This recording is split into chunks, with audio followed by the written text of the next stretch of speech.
What does it really mean to raise or lower your frequency? What is your vibrational frequency? If you come across manifestation videos, this is talked about almost all the time. So, what is it?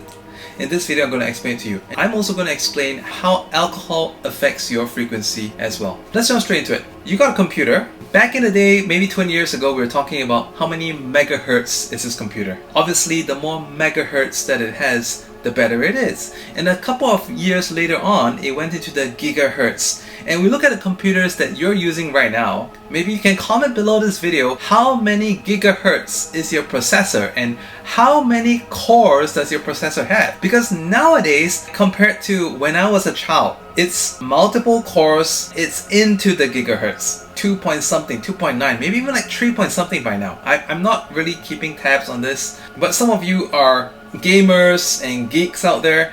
Go ahead and comment below. What is the processing power of your computer?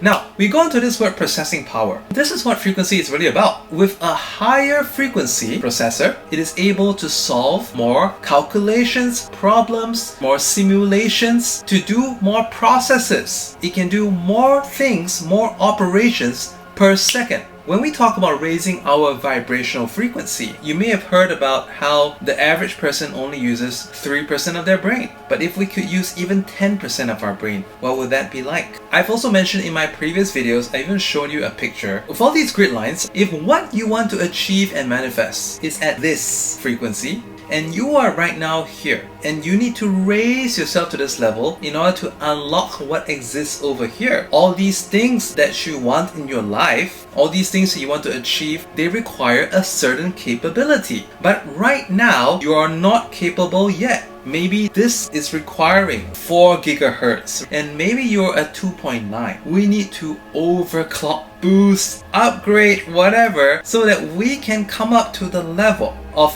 competence that we can access our desired outcome. Does this make sense? If this analogy is helpful, comment beneath this video and let me know. Another example is cars. If you're also a petrol head, comment down beneath this video. For us who are into cars, the more cylinders, the better. The engine sounds better. Valves open. It's more exhilarating when we floor it into the red zone. The sound is amazing, the car power is amazing, but then again, the number of cylinders is only as good as how many are functioning. If you drive fast and hard a lot due to dirt and other things, it may cause your cylinder to have a misfire. And if your cylinder is having a misfire, you're effectively not drawing power from that cylinder. You can still drive the car, but it's not going to be as fast as it was. It's not going to be your full 400 and something horsepower, 500 and something horsepower. It's going to be reduced by a significant amount because there's one less functioning cylinder than usually there is. I want to tie this back into the example of alcohol. The number of cylinders is just like computers as well. How many cores, right? You just lost one core if one is having misfire. If 2 cylinders out of a V8 is down, you're effectively 25% down. What alcohol does to you? By the way, for the record, I'm not saying quit alcohol. I know that's difficult for a lot of people. I personally drink once a week and also in moderation. You may have come across a Carlsberg commercial. I think it was Carlsberg. These men, they were having toast and they were looking at women across on the other side. Basically, the more they drank, the prettier that woman looked. They didn't realize that all the while, it was the same woman sitting across on the other side that when it came in at the very first time, this guy did not find to be attractive at all.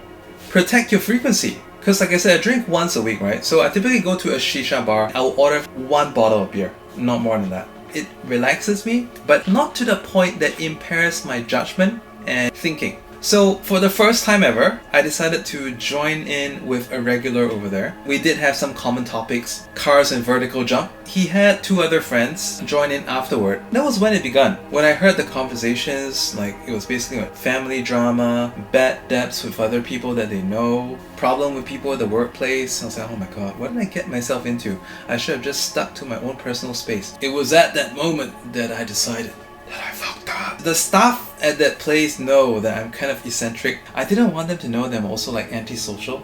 So in my mind, I decided that I'm not going to really want to acquaint myself with the conversation that's going over there. But not to the point that I'm just going to ignore them totally and pretend that they don't exist. We did have our beer toast. At a certain point, they were like, hey, you're out of beer. And I was like, no, I'm good. I don't want any more. We've got lots of beer. You can have some. I said, no. This is all I drink every week. Eventually, one of the servers did kind of forget and ended up pouring me one more glass that I should have had, but I just took it anyways. Let's look at what could have gone wrong, right? If I actually went to drink in excess, I could have got more intoxicated. And if I got more intoxicated, like what people say, alcohol helps people let loose. It's true, alright? It helps people let loose. You're less self-aware. Suddenly, you become more sociable. For some people, it is a good thing if they need to break out their shell. But let's say if you know where you stand in life and you know who you've got to be or who you want to be, if you're consciously creating your life, you know that, if I had any more than this, my mind's gonna start functioning slower, my judgment's gonna be impaired, and before I know it, I'm gonna start participating in these discussions. And if I had a few more drinks beyond that, if I even toasted to their problems, the next moment, you'll be like, oh, that was such a good time. You know, shall we go to another place? And I'll be like, yeah.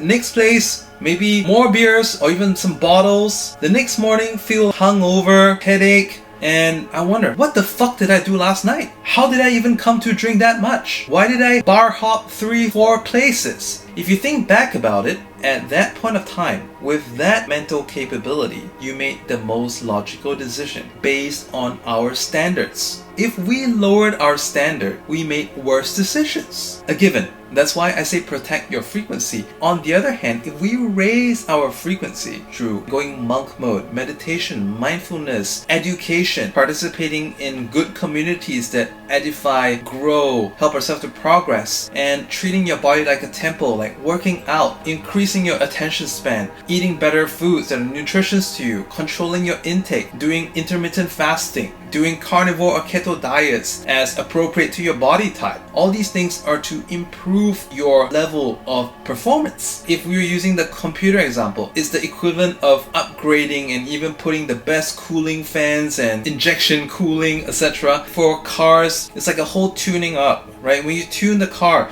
you need to put in better fuel because once the car is tuned, it becomes more sensitive about the types of fuel and the additives or the lack of additives that the fuel you use has. The better you get, the more maintenance you require, the more standards you need to keep. Let's say if you spent 30k upgrading your car, turbochargers, intercooler, high pressure fuel pumps, better spark plugs and coils, your horsepower is 2.5 times of what it was before. You're supposed to be using 93 octane, but for whatever reason, you've been refilling 87. You're gonna fuck up your car. I mentioned previously as well. When the inputs change, so will the output. If your output is currently good, you change the shitty inputs, the output is gonna decrease as well. We have to monitor this, and this is how it really affects us. And you know what? Outside of alcohol and vice, maybe there's something else that you want to pay attention to as well. Like what is so-called fun, games, activities. As you start to progress, your sensitivity changes, your requirements change. As you start to progress, it could even be normal that you stop enjoying Netflix, you stop enjoying gaming. If you actually put a camera out to watch your facial expression as you're gaming and watching Netflix, you're gonna be like,